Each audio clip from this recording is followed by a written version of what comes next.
율법을 행하는 자라야 의롭다라는 제목으로 함께 말씀을 나누기를 원합니다. 우리는 요즘 매일 새벽마다 매일 성경을 통하여서 로마서를 묵상하고 있습니다. 로마서는 사도 바울이 전하는 복음에 대해서 가장 잘 설명해 주고 있는 서신입니다.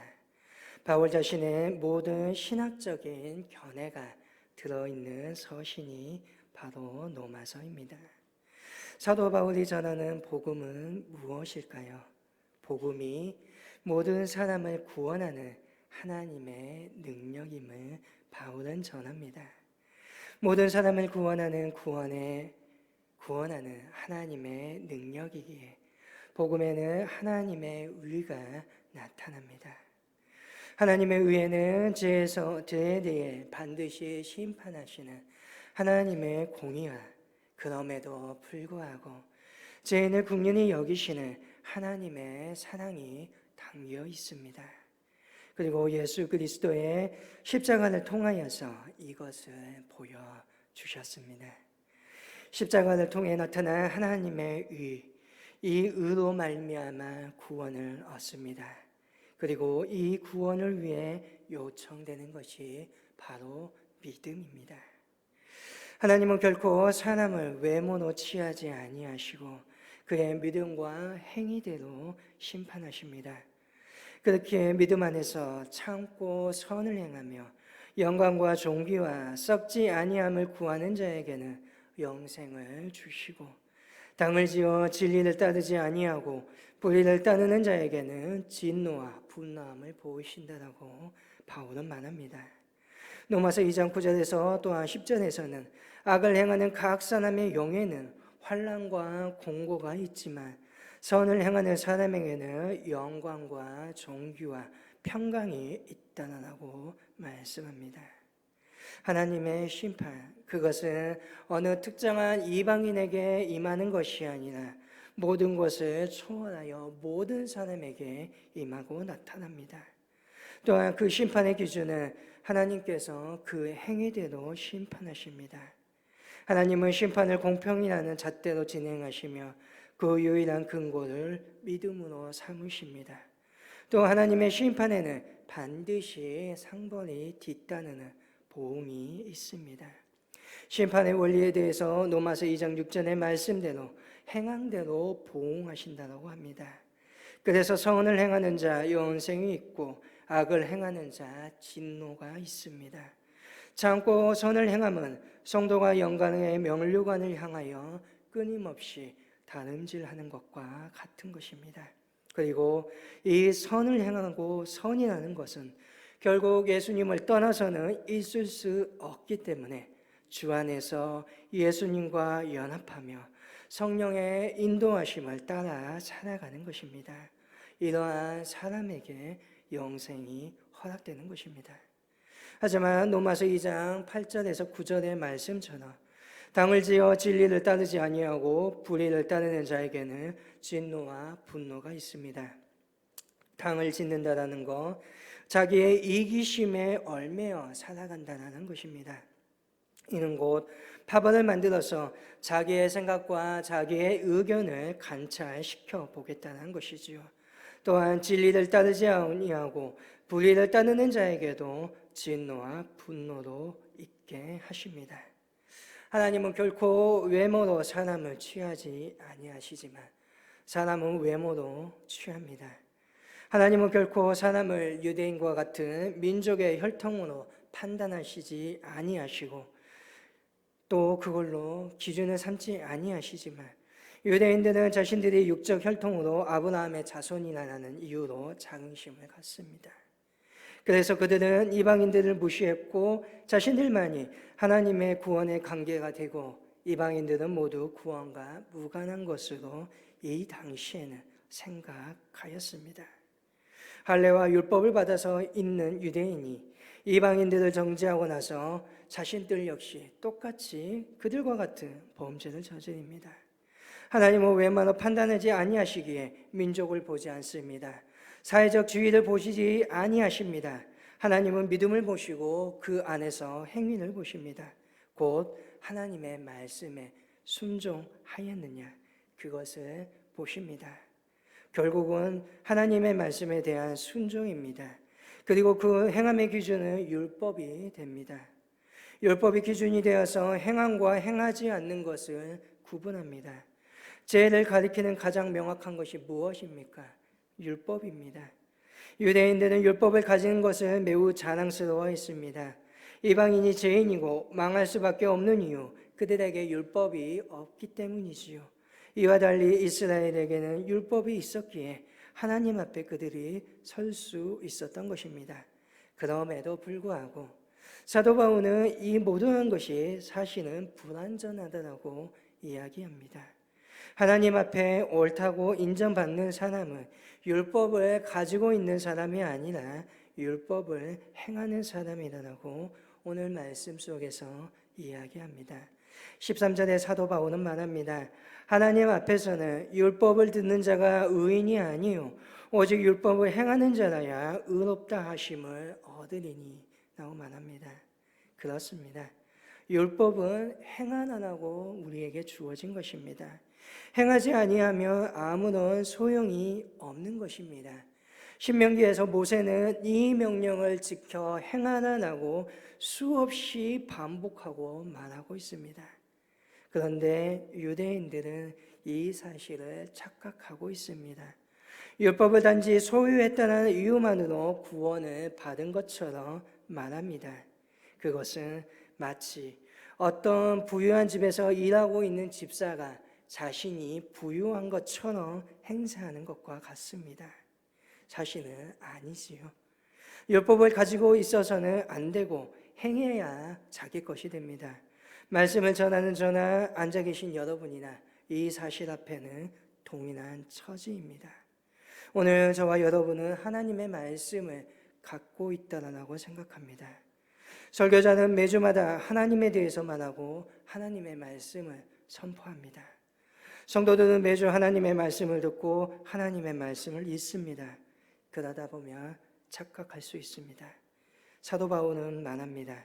28절 무릇 표면적 유대인이 유대인이 아니요 표면적 육신의 할례가 아니니라. 겉으로 보이는 모습이 중요한 것이 아니라 실제로 말씀에 순종하는 것이 필요한 것입니다. 그러할 때 율법은 구원의 힘을 작용합니다.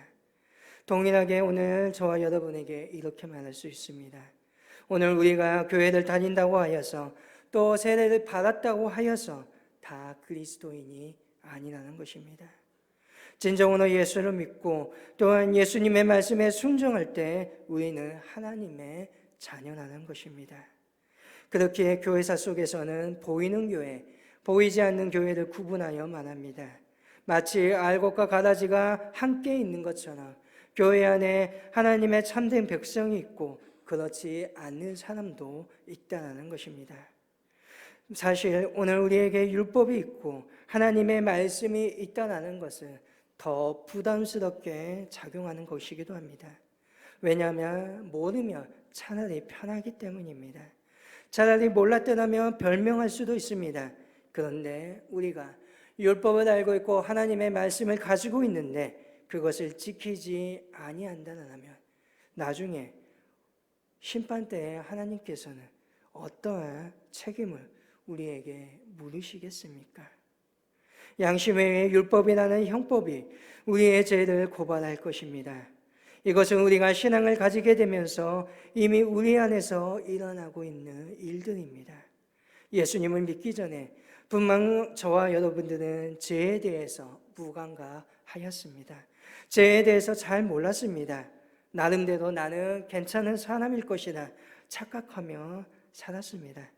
그런데 어찌된 일인지 예수님을 믿고 난 후에 내 자신이 그 어떠한 사람보다 더 큰 죄인임을 깨닫게 됩니다.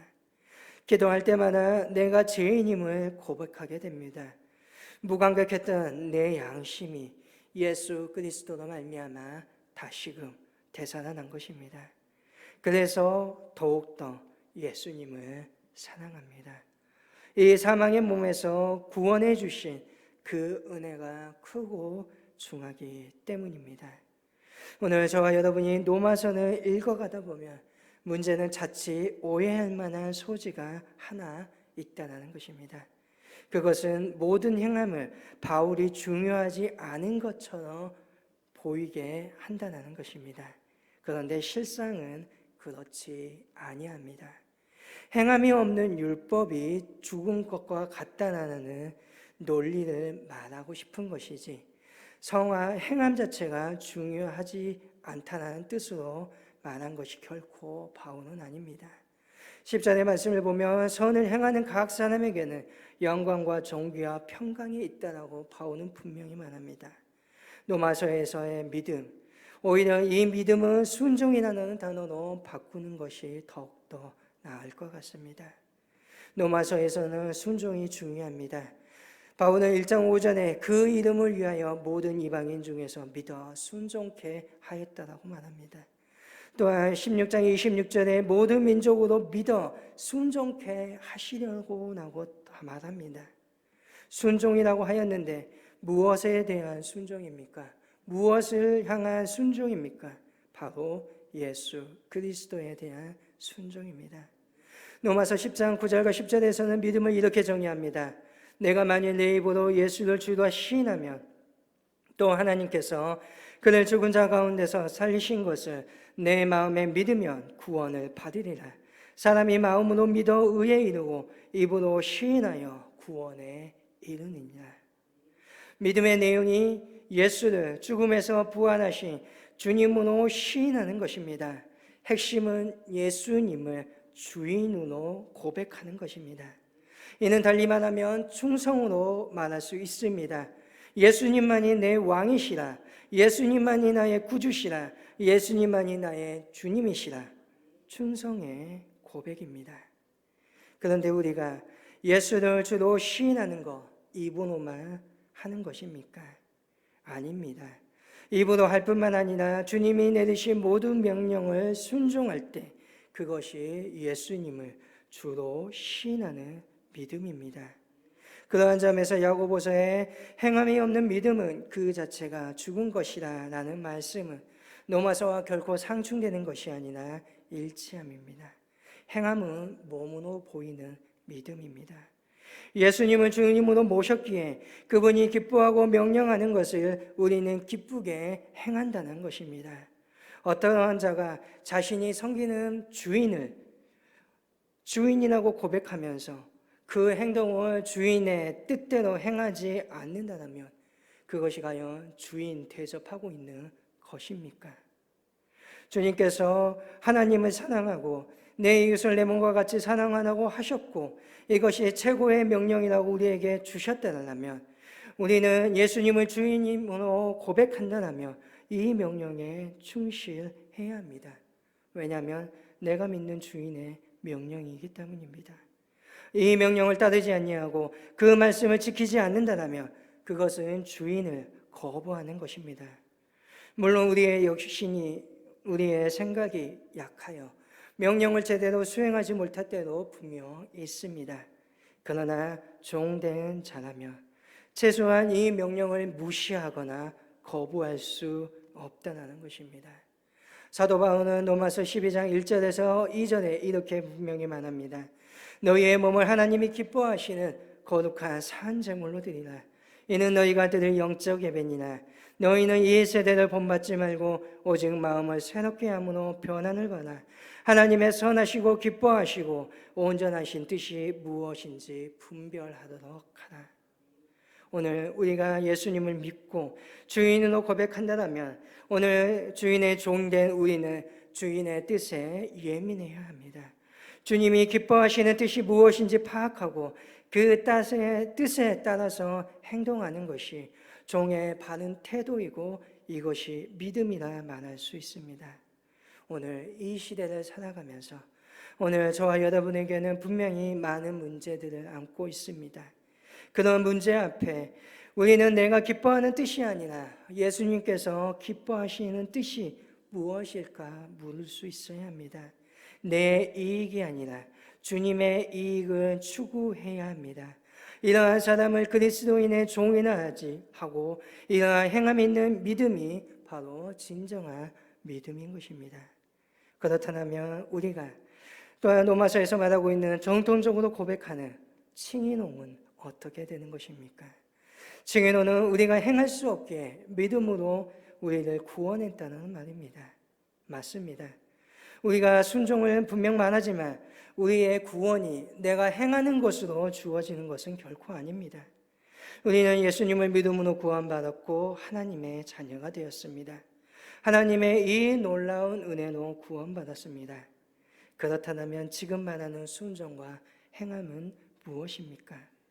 이제 구원받은 사람으로 의인된 사람답게 하나님의 자녀답게 살아가라는 말입니다. 순종과 행함은 그분을 주인으로 고백하는 우리의 충성입니다. 행함이 바로 우리의 믿음을 보이는 징표라는 것입니다. 그렇다면 율법이 없고 복음을 듣지 못하여 행할 수 없는 이방 사람들은 어찌합니까? 14절과 15절에 바울은 이렇게 말합니다. 율법 없는 이방인이 본성으로 율법의 의를 행할 때에는 이 사람의 율법이 없어도 자기가 자기에게 율법이 되나니 이는 이들은 그 양심이 증거가 되어 그 생각들이 서로 혹은 고발하며 혹은 변명하여 그 마음에 새긴 율법의 행위를 나타내느니라 라고 말합니다. 우리는 흔히 하나님께서 예수 그리스도의 복음이 들어오기 전에 우리의 조상들, 지금도 그리스도를 알지 못하는 사람들은 어떻게 심판하실까 질문을 받게 됩니다. 질문을 또한 하기도 합니다. 때로는 이러한 질문 앞에 아무나 말을 하지 못할 때도 있습니다. 이때 오늘 바울은 양심을 등장시킵니다. 본성으로 율법의 일을 행한다라고 말합니다. 양심이 먼저 있고 이 양심을 법조화한 것이 율법입니다. 하나님은 모든 사람의 마음에 율법을 밝혀 놓았습니다. 바로 양심이 그것입니다. 우리는 여기서 하나의 판단 기준을 보게 됩니다. 그 판단 기준으로 제시되고 있는 것이 양심입니다. 모두에게는 양심의 법이 있습니다. 어떤 누구든 어떠한 지역이든 어떠한 시대건 어떠한 나라건 다른 사람을 아프게 해서는 안 된다. 서로 사랑해야 한다. 거짓말하면 안 된다. 이것은 당연한 것으로 받아들입니다. 이는 모두에게 공통적인 양심이 있기 때문입니다. 잘못을 하고 나서 나는 몰랐습니다 라고 말할 수 없습니다. 왜냐하면 우리에게는 양심의 법이 있기 때문입니다. 그렇다고 해서 이 말씀이 양심으로 구원받을 수 있다는데 초점을 주고 있는 것은 아닙니다. 율법을 행하지 않고 의로운 채 하고 있는 사람들을 고발하기 위해 바울은 양심을 들어 이야기하고 있다는 것을 또한 우리는 알아야 합니다. 바울의 최종적인 결론은 무엇입니까? 양심으로도 하나님 앞에 설 수 있는 인생은 없다라는 것입니다. 16절에 사람들의 은밀한 것을 심판하시는 그날이라고 되어 있습니다. 우리 속에 감추어졌던 것이 다 드러나게 된다는 것입니다. 겉으로는 깨끗한 채 하지만 속으로는 보이지 않는 곳에서 더러운 곳으로 가득했다는 것이 결국은 드러난다는 것입니다. 모두가 죄인이며 하나는 드러나는 죄인이고 또 다른 하나는 드러나지 않을 죄인일 뿐이라는 것입니다. 그렇기 때문에 우리에게는 모두 예수 그리스도가 필요합니다. 그리스도는 값없이 은혜로 우리를 구원하시는 하나님의 방식입니다. 죄로 고통하는 우리를 구원하시려는 하나님의 사랑입니다. 바울은 지금 우리의 자신의 가장 깊은 곳을 바라보게 합니다. 내 깊은 곳 속에 어떠한 어둠이 자리 잡고 있는지, 오늘 내 내면의 깊은 곳에 어떠한 수렁이 있는지 자꾸 그것을 바라보게 만듭니다. 왜냐하면 내 깊은 곳의 어둠과 내 깊은 곳의 수렁에 빠진 자만이 구원의 은혜가 그 손을 잡아 일으켜 주신 것이 얼마나 크고 감사한 일인지 알기 때문입니다. 이것은 어떤 어둠이나 죄에 대한 찬양도, 죄에 대한 미화도, 속부는 용서도 아닙니다. 오늘 우리에게는 하나님의 그 은혜가 필요하고 그 은혜의 간격을 맛보도록 돌아보게 하기 위한 것입니다. 오늘 다시 한번 우리에게 주어진 하나님의 구원의 은혜에 감사할 수 있기를 바랍니다. 또한 그 감사는 단순히 입술의 고백이 아닙니다. 지켜서 행하는 것입니다. 주님이나 고백하면서 주님 된 예수님의 말씀을 행하지 않는다면 그것은 곧 모순입니다. 또한 어떠한 사람들은 오늘의 말씀을 가지고서 이렇게 말할 수 있을 것입니다. 입술로 행하는 것이, 주로 고백하는 것이 다가 아닙니까? 말씀에 그렇게 기록되어 있지 않습니까? 제가 이야기했던 것도 그렇죠. 입술로 주로 시인하는 것이라. 그런데 여러분, 그 당시에 입술로 예수님을 구주로 고백하는 것과 오늘 이 시대 속에 입술로 예수님을 주님으로 고백하는 것은 매우 큰 차이가 있습니다. 도미네입니다. 주님, 주인입니다. 이 말은 로마의 황제한테만 돌릴 수 있습니다. 다시 말할 거예요. 내 입술로 밖의 모든 사람들에게 예수님이 내 주인입니다 라고 고백하는 것은 내 목숨을 내놓는 것입니다. 당장 어떤 사람이 저 사람을 때려 죽여도 아무나 할 말이 없는 목숨을 건 고백입니다. 그것이 입술에, 이 당시에 바울이 말하고 있는 입술의 고백입니다. 오늘 저 여러분에게 예수님을 주님이라고 입술에 고백한다고 해서 나를 죽이려는 사람이 이 시대에 있습니까? 그렇게 목숨을 걸 정도로 예수님을 주님이라고 입술로 고백할 그러한 기회가 있습니까? 오늘 저와 여러분은 얼마든지 믿을 수 있고 얼마든지 고백할 수 있고 얼마든지 어떠한 종교를 선택할 권리가 있습니다. 오늘 그 정도의 각오가 이 시대에 우리에게 있어야 한다면 그것은 오늘 주님이 나에게 주신 그 말씀을 지켜서 행하는 것입니다. 복음을 들은 그대로 오늘 내 생활 속에서 지켜 행하는 것입니다. 마르틴 루터의 종교개혁 3대 논문 중에 하나인 그리스도인의 자유에 나온 글로 오늘의 설교를 갈무리하고자 합니다.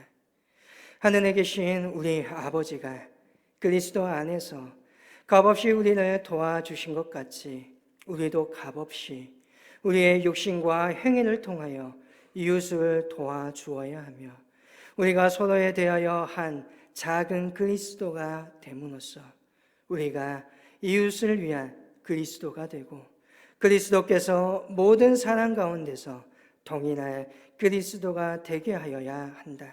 즉 우리가 진실한 그리스도인이 되게 하여야 한다. 아멘.